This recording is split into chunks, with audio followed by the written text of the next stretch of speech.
Welcome back to the show. Welcome back. Today, I am very excited because I have somebody that I respect so much. April Dunford is here with me today to talk about startups and marketing and positioning. And you may have one of her books called Obviously Awesome: How to Stand Out in a Noisy, Crowded Markets. I know I have it. I can see it behind you, April. So I know you have it. And so April Dunford is the founder and CEO of Ambient Strategy. It's a consulting firm that specializes in positioning for tech companies. April, you've worked with over 200 companies across the globe. That is amazing. Tons of experience, and your focus with early stage startups is go to market strategy. You also work with the large companies on new product introductions and market positioning, but we'll talk very much focus on startups on this show. And then prior, you've had executive roles in a series of successful startups as the CEO, COO, VP of Marketing, and VP of Marketing and Sales. So welcome to the show. So happy to have you here. Well, thanks so much for having me. It's great to be here. Awesome. Let's just jump right into it. I want to talk about how a lot of industries are noisy. A lot of industries are crowded. Yeah. People talk about how this is such a challenge, especially in the startup world. Unless you're first to work on solving a problem or there's really no problem to solve, which then don't get into that as a startup, right? What's your approach to positioning for early stage startups? Where I'd love to hear from you based on your expertise and experience in the space. Where do you think most companies go wrong here? Yeah. That's a good question. Like when we're thinking about positioning, I think the most common way that companies go wrong is they kind of don't position deliberately. They kind of don't really think about it. I mean, I think what generally happens for most startups is, they wake up in the morning and they've got an idea. And usually that idea is around improving something that exists already. They wake up and they say, what sucks? Email sucks. We need better email. Or, what sucks? CRM. I hate it. Let's make a better CRM. And then they build that thing, they put it out in the market. People like parts of it and don't like parts of it. And then you iterate on it and you fast forward a couple of years. And suddenly, your email is starting to look a little bit like chat, or your CRM is starting to look a bit like collaboration software, but you don't think about it that way. You're just like, I'm building email. That's what I'm building. And you don't really think about maybe we could take this product and position it in a way that would make it more understandable to customers right out of the gate. So that's the most common thing. I think that really what we're trying to get at in positioning is we're trying to define how our product is the best in the world at something, like providing some value that a well-defined set of customers cares a lot about. And that's really about like defining what kind of customers should pick us every time in a certain situation for a certain thing. So even though the market might be really, really crowded, if you're in market and you've got customers, I mean, they evaluated all the other options and they picked you. And so positioning is really about getting really tight on, well, why? Why should a certain kind of customer pick your stuff? Because you're better at delivering some kind of value than all the other ones out there. That's what positioning is really all about. And so is your approach like just go find out why did people pick you? Well, if only it was that easy. Then all we'd have to do is interview some customers and then we'd be done. But it's not always quite that easy, particularly if you're a startup. So it kind of works like this. Customers, they're good at articulating some parts of that. Right. So if you go and ask a customer, what do you love about my product? They'll list a bunch of things. That's not necessarily the reason they chose you. So for example, you might ask them, what do you love the best? And they might say, your support is amazing. I love it. But in all likelihood, they never had any experience with your support in the purchase process. That just happens to be a happy byproduct that they found out later after they bought it. So part of this is really understanding the process that a prospect goes through when they go to choose your stuff. So that starts with, well, what are their other options? And usually there's kind of two buckets of other options. There's the status quo, whatever they're doing today, which could be another product that's like yours. But often, if we're talking about startups, often the status quo is, I'm using a spreadsheet, I'm using pen and paper. I'm making do with my accounting package, which was never designed to do this other thing that I need to get done. So there's status quo. And then something happens. Like one day prospect wakes up and says, "You know what sucks? This sucks. We can't keep doing this way. We got to do something different." And then the prospect will then go out and somehow start looking at other options. And usually they'll make a short list. They don't usually buy the first thing they come across. They'll try to educate themselves on what's possible in the market, make a short list, and then they'll pick one out of that short list. So sometimes what you've got is a situation where a customer can tell you why they bought. It isn't necessarily going to tell you the best way to position your stuff, unfortunately. And that's because often, well, first of all, existing customers are often polluted with our existing positioning. So if we're out there in the market saying, we're the fastest or we're the cheapest or you should buy us for this reason, customers will often parrot that back to us and say, "Oh, I bought for that reason." The other thing we've got is in startups, often we've got amazing capabilities or features that our sales team doesn't really understand all that well. We don't do a very good job of describing it in the market. Therefore, customers might buy our stuff for whatever reason. But when you ask them, like, "What do you love about us?" that cool thing never shows up on the list of things because they never really understood it. They don't even use that feature. Whereas if we were positioning it properly, that could actually be the lead reason why you would buy our things. So, in my methodology, or the way I look at this, is first we need to understand what we're competing with. So, what's the status quo in the account? What are the other things that end up on the short list? And then we got to look at what have we got that they don't have, and then translate those capabilities to value. So I have these features, but so what? What value do those features enable for customers? And then once I've got that differentiated value, then I can say, well, what is it like? I could go sell this to anybody, but only some customers really, really care a lot about that value. So what is it about a prospect that makes them really value this thing that only I can do? And that's how we define a best fit customer. And so your positioning is all about positioning that good stuff for those people. Wow. Okay, you said a lot here and it's all very helpful and I wanted to ask a it's awesome. And if folks want to read more about like your ideas and thoughts around this, you got to read the book Obviously Awesome: How to Stand Out in Noisy Crowded Markets. But I want to go back to this idea of like voice of customer research. I'm very big on like go back to your customers, Mhm. talk to them. But what you're saying is sometimes what they'll tell you, they sometimes parrot words back to you, right? So you got to do it across multiple customers and figure out like that common thread. Because if there are some that are just kind of saying those words back to you that they think that they should be saying, it will come up as just like it's coming up not as part of that common thread, right? Well, here's what I think. Like, I think there's a handful of things you can get out of customer research, and there's some stuff that potentially you can't. So, first of all, when we're talking to customers about this kind of stuff, it's not the same interview that we would do with customers if I was trying to figure out what's the next feature I should build. So, this is a really different kind of a conversation. Like, this is a conversation where I'm like, take me back to before you bought our stuff. What did your world look like then? What were you using? That's going to help me understand what status quo is.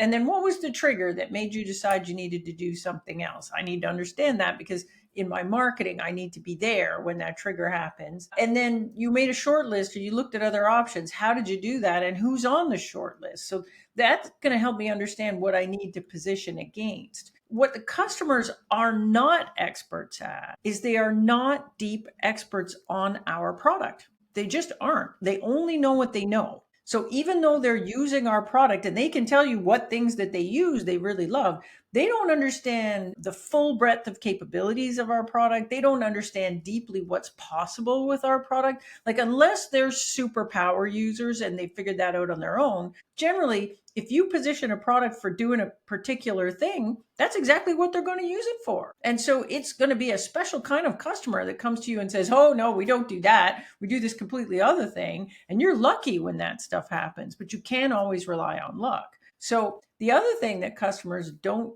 typically really understand is they don't perfectly understand the market. So they understand their particular situation, they understand their particular buying process. They don't necessarily understand, one customer might have a different short list than another customer. So you're going to have to look at the patterns across all of that. So I think this is very hard. Now, if you have sales reps, like if this is a B2B product and you're selling with a sales rep, your sales reps know a lot of this stuff. So your sales reps know what the status quo is in the account because a good sales rep would ask about that. Your sales reps also know what else lands on a short list. And if they're doing their job well, they actually know why the customer picked you. And so a lot of times we can get away with pulling this information out of our own sales team if we have a sales team. If we're doing a complete zero touch thing where there's no sales team involved, well, then now I'm going to have to go out and do those customer interviews and go out and get that information. Yeah. So what you're saying is like their customer is not the expert on our product. They don't understand the full breadth of capabilities. It's basically like chicken and egg. If you're going to talk about this stuff, that's what they're going to use it for. But that is not necessarily, you're talking more about like a business vision perspective. Like where is your product best positioned to go? Like where should you actually be building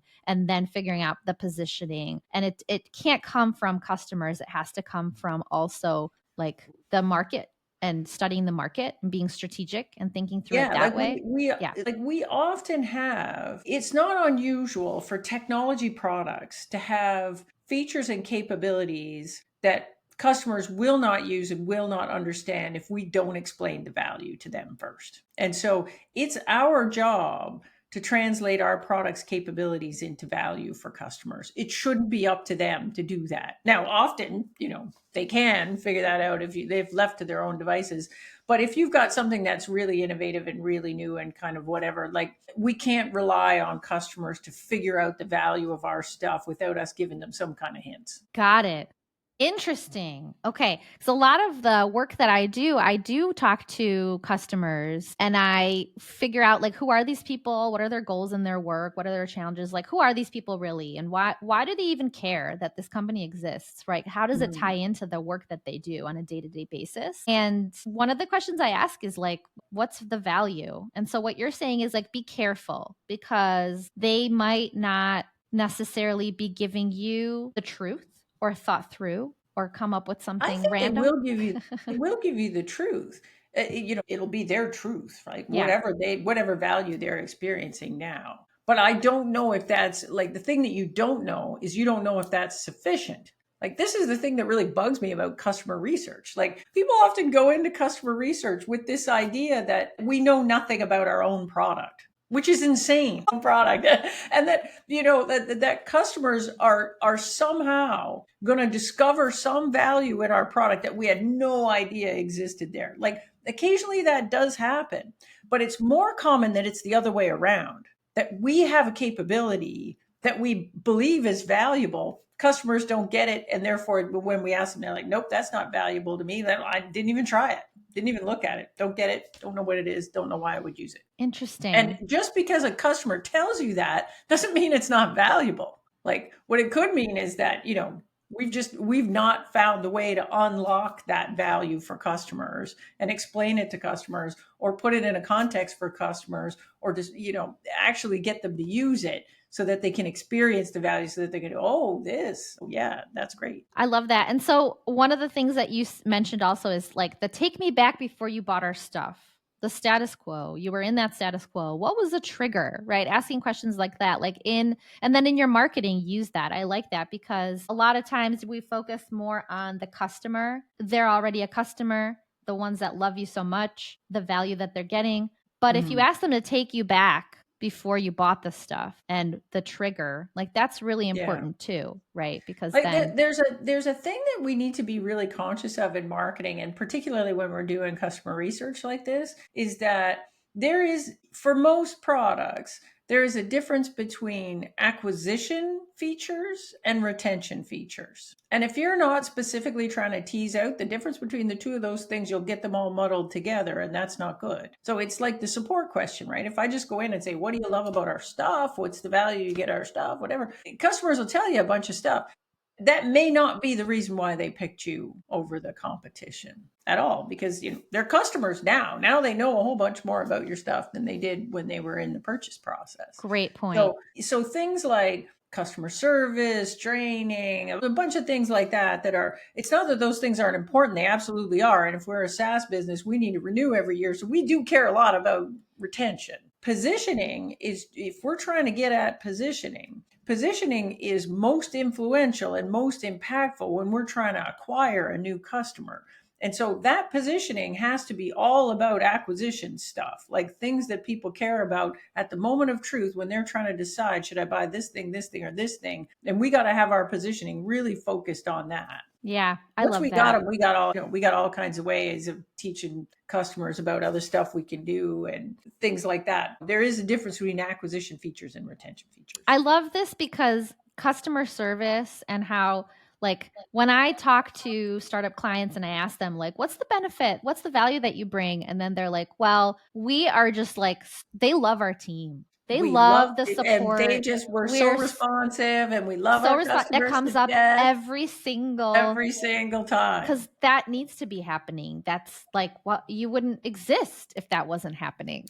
Well, I mean, you might, but it is one of the main benefits we have as a startup versus a big company. Like most big companies, they can get away with not treating their customers so well, or they're trying to do it at scale. And, there's things we can do when we only have 10 customers that we would never do if we had 10,000.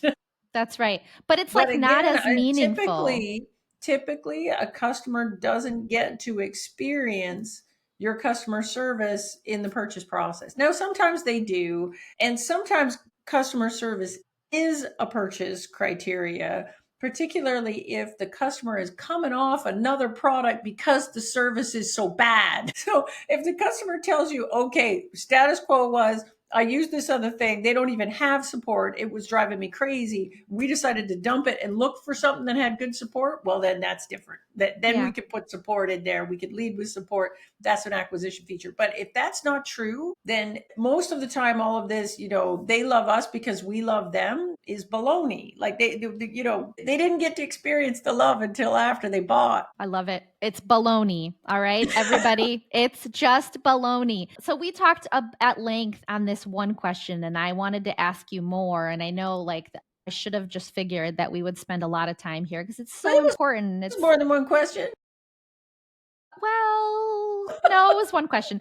It just got longer because I had more questions within it. But I'd love to understand your approach to go to market strategy, specifically for early stage startups. Assuming that they have few customers, how do you think about go to market? How do you make sure that go to market crosses over marketing, product, sales, customer success? When you have a lean team, what do you think about in terms of go to market? Well, I think there's a handful of things that are really important for a super early stage company. Like one thing is when you're very, very early stage, like let's say you have no clients at all, or you've only got the first few, like I think you can actually relax a lot about, like, I don't think you have to worry too much about getting your positioning perfect and running perfect campaigns. Like the reality is when you're a brand new product and a brand new company launching into a space, your first wave of customers is not generally going to come from, I put up a landing page and anonymous strangers signed up and decided to give me money. That's just not how we get a first wave of customers in. When we're brand new, usually we're networking. I'm talking to people that know people that know people. I'm working my network, and that's how I'm going to get the first wave of customers. So given that my first wave of customers are going to be kind of friendlies, right? Like they're going to be people that are 1 degree removed from me. They're kind of taking a flyer on me and my stuff because we're new and we're unproven. And I think that being the case, we can actually get away with the positioning being kind of loose and the messaging being not perfect because they're kind of friendly in the first place. And, we're probably going to get to talk to them face to face. And, we can try the pitch a few different ways until we get something that works. And what we really want to be doing in that first wave of customers is learning as much as we can. So what we're trying to learn is, what are the patterns here? Like who loves us and why? Like what's the difference between a customer that's just kind of lukewarm on our stuff, tries it a little bit and then doesn't use it versus a customer that just loves it and runs with it. It's like, "Oh my gosh, it's the greatest thing ever," and tells their friends about it.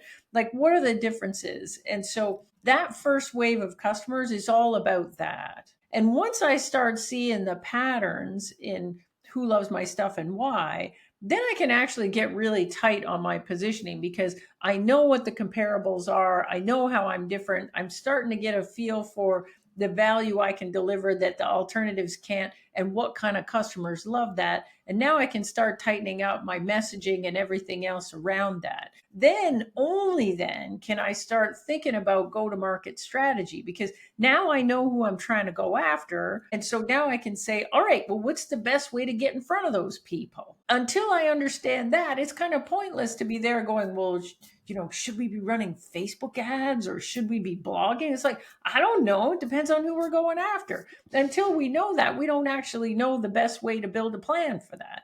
So I think sometimes people get way ahead of themselves. They're like, oh, gee, we should be running marketing campaigns and we should have our positioning totally tight and our messaging looks kind of sloppy. And I think that's okay. The first wave of customers, that's kind of is what it is. And any attempt to tighten it up is probably wasted energy because once you do have that figured out, you're probably going to undo a bunch of the stuff you did before because you didn't totally have it right. I love this is something that one of my very first guests said on the show. He said your marketing will change 100 times from early stage to scale. Totally. And it's so true because this is exactly the dynamic that happens. Like your initial customers will be these people. And then as you get more, and then you'll find out who loves you, and then you'll start positioning the right Right. way for those people. More people will love you, more people will share, and you'll get hopefully organic growth, right? Instead of doing paid ads up the Yeah. wall, up the wazoo, right? And it's just going to be this flow over time. And then I love how you said, like, only then do you start thinking about go to market strategy, which is something that, like, when I have prospects that I talk to, I ask them, how many customers do you have?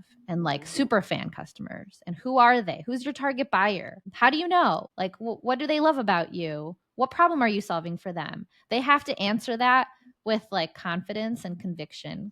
Because if they can't, Yeah. then it's not the right time to work together. Like, let's wait a little bit until you're further along, right? So Yeah. I love that. That's really good advice. So in the few minutes that we have left, I want to ask you, April, I don't know if people ask you this, but what would you say are your top challenges right now with your business? What are you trying to figure out these days? Because clearly you've positioned yourself perfectly, but oftentimes It we would be don't. worrisome if I had bad positioning myself. I think that, True. that was true. That's true. Good point.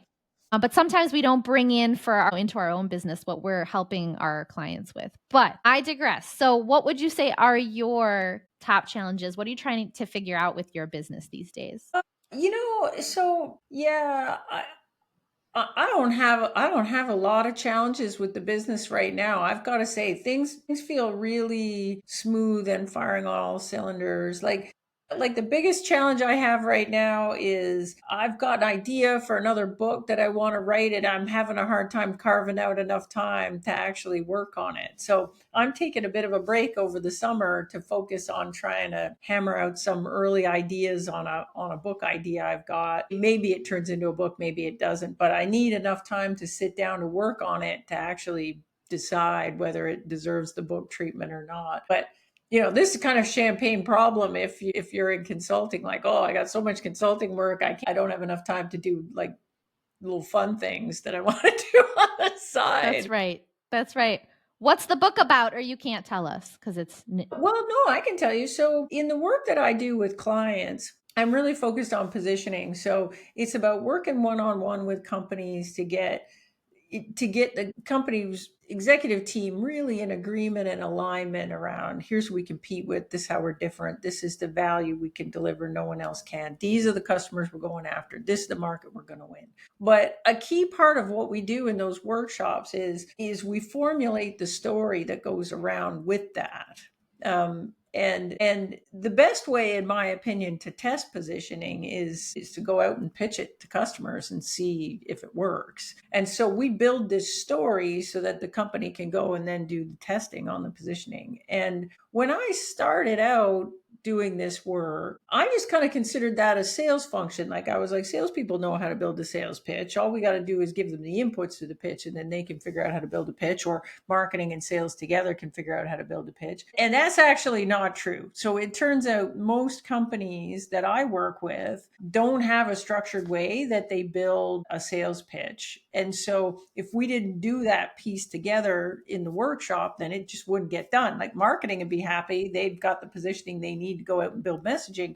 But, sales would be like, okay, so how do I pitch it? And so I would like to write the book about that, about how to take your positioning and translate it into a good story that sales could use, but also the rest of the team can use to sort of communicate this is what our positioning is like right now. I love it. I think that's fantastic. And if you come out with another book, I will read it. So Okay. just want to say Thanks. that I got a lot of value from your first one. So I would not be surprised if your second one comes out and is awesome as well. So Awesome. is obviously awesome, right? Yeah, just don't hold your breath for it now. These things take time, and this They is do. probably a 2-year project. They do. So, They do. Well, thank you, April, for coming onto the show. We really focused, we zeroed in on positioning. We zeroed in on, what matters, what are companies doing wrong, what kinds of questions to ask. Like a lot of the really juicy nuggets that I get a lot of value from, and I also do in my own work. So thank you so much for taking the time. And if folks want to find April, they can do so on LinkedIn, April Dunford. Check out her book, obviously awesome. Check out her website, aprildunford.com. Thank you so much, April. all right. Thanks so much